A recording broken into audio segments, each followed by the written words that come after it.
आदरणीय दर्शकों, आप सभी का इस श्रृंखला में हार्दिक स्वागत है। आज हम चतुश्लोकी भागवत के संबंध में आपको कुछ बताने के लिए आए हैं। चतुश्लोकी भागवत मूल श्रीमद् भागवत के द्वितीय स्कंद के 9वें अध्याय में है। सृष्टि के मूल आरंभ का प्रसंग है। ब्रह्मा जी से जब भगवान ने कहा कि तुम मैथुनी सृष्टि करो, तो सोचने लगे कि प्रपंच निर्माण विधि कथम भवेत, प्रपंच कैसे रचा जा सकता है। पर उनकी बुद्धि चली नहीं, गति कुंठित हो गई। तब उदक में से एक ध्वनि निकली, तप करो। यह ध्वनि किसने की यह उन्होंने नहीं जाना, पर उन्होंने इतना समझा कि आदि नारायण की आज्ञा है। इस आज्ञा को मानकर उन्होंने कर्मेंद्रिय, ज्ञानेंद्रिय और मन का संयम करके कठोर तप किया। उस दिव्य तप से भगवान प्रसन्न हुए और अपना दर्शन देकर भगवान ने उन्हें दिव्य लोक दिखाया। भगवान उच्च सिंहासन पर आरूढ़ हैं। उनके चारों ओर 4, 16 और 5 शक्तियाँ खड़ी हैं। 4 अर्थात प्रकृति, पुरुष, महत्त्व और अहंकार। 16 अर्थात पंच कर्मेंद्रिय, पंच ज्ञानेंद्रिय, पंच महाभूत और मन, अथवा एकादश इंद्रिय और पंच महाभूत, पंच तन्मात्रा और अन्यत्र कभी स्थिर न रहने वाले सब प्रकार के ऐश्वर्य वहाँ स्वाभाविक रूप से विद्यमान है तथा भगवान अपने स्वरूप में रममाण हैं। भृत्य प्रसादाभिमुखम दुर्गास्वम प्रसन्नहासारुणलोचनाननम किरीटिनं कुंडलिनं चतुर्भुजं पीतांबरं वक्षसि लक्षितं श्रिया। श्रीमद् भागवत के दूसरे स्कंद के 9वें अध्याय का 15वां श्लोक है। कहते हैं, भगवान मूर्ति चतुर्भुज दिखाई देती थी, भक्तों पर अनुग्रह करने के लिए उत्सुक थी, दृष्टि अत्यंत मोहक थी, मुख पर किंचित हास्य विराज रहा था, नेत्र आरक्त थे, मस्तक पर किरीट और कानों में कुंडल चमक रहे थे, पीतांबर परिधान किया था, वक्षस्थल पर लक्ष्मी का चिन्ह था। ब्रह्मदेव ने प्रभु को प्रेमाश्रु लोचनों के साथ बंधन किया। भगवान ने कहा, मैं तुम्हारे तप से प्रसन्न हूँ।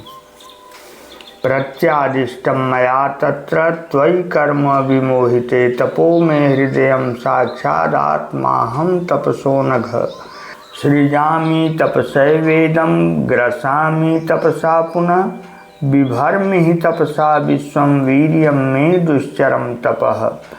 श्रीमद्भागवत 2:9-22-23।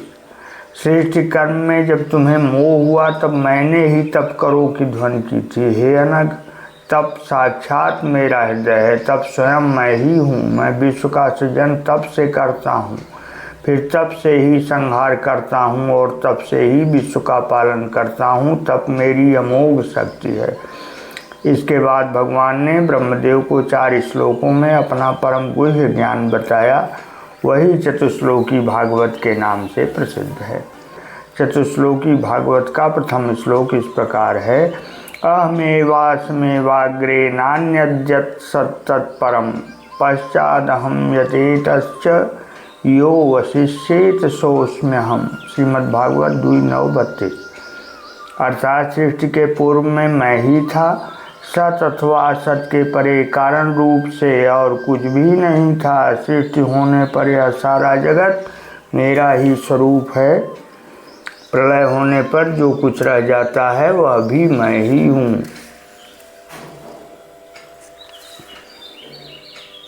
जो चीनी की मिठास है वही चीनी है, वैसे ही चिदात्मा जो है वही यह लोक है। संसार में मुझसे भिन्न और कुछ भी नहीं है। स्वर्ण ही स्वर्णालंकार बनता है, तंतु से भिन्न पट नहीं रहता, अर्थात धागा और कपड़ा अलग नहीं हो सकता। मृत्तिका से भिन्न घट नहीं रहता। उसी प्रकार स्थूल सूक्ष्म संसार मेरी चित्त सत्ता से भिन्न नहीं रहता। जैसे बट और वट की जड़ें हैं, वैसे ही मैं परमात्मा और ये लोक हैं। प्रलय के पश्चात भी मैं कैसे हूँ यह देखो। कछुआ अपने अवयव बाहर फैलाता और फिर समेट लेता है। दोनों अवस्थाओं में कछुआ कछुआ ही है। वैसे ही माया के फैलाव में भी और माया के सिमटने में भी मैं ही एक परमात्मा हूँ।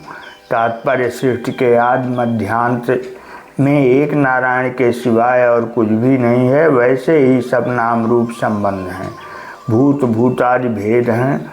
उनके लय होने पर मैं ही स्वानंद कंद परमानंद निज रूप में रह जाता हूँ, जिसे वस्त्र कहते हैं।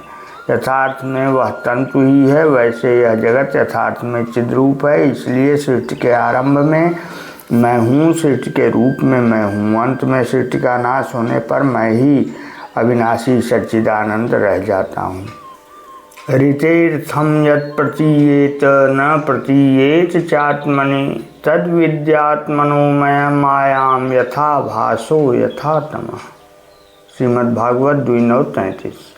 अर्थात सत्यार्थ को छोड़ने से जिसकी प्रतीति होती है, आत्मा में जिसकी प्रतीति नहीं होती, वही माया है। यथा मह्यन्ति भूतानि भूतेषु चावचेषु प्रविष्टान्यप्रविष्टानि तथा ते सुनते स्वहम। 2:9-34 श्रीमद्भागवत।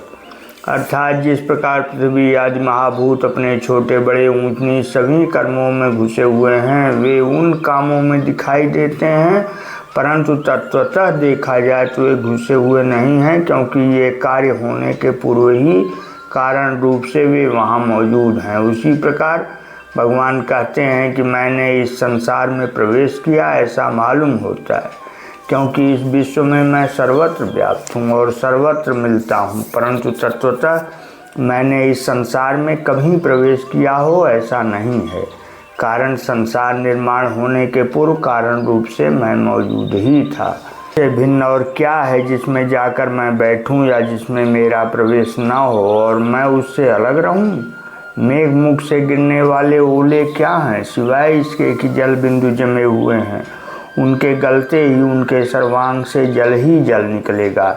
उसी प्रकार जन जो है वही जनार्दन है और जनार्दन जो है वही जन है। ऐसे अभिन्न जनार्दन जगत में प्रवेश करके भी अप्रविष्ट है।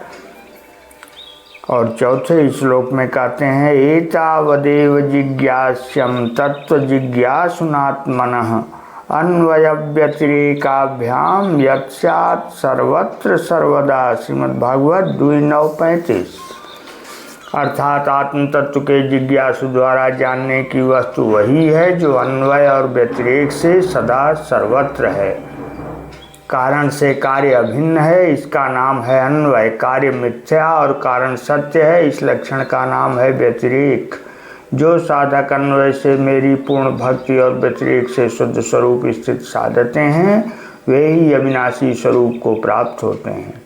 संपूर्ण कथा का यह सार है। यह सारभूत पूर्ण ज्ञान भगवान ने ब्रह्मदेव को बताया।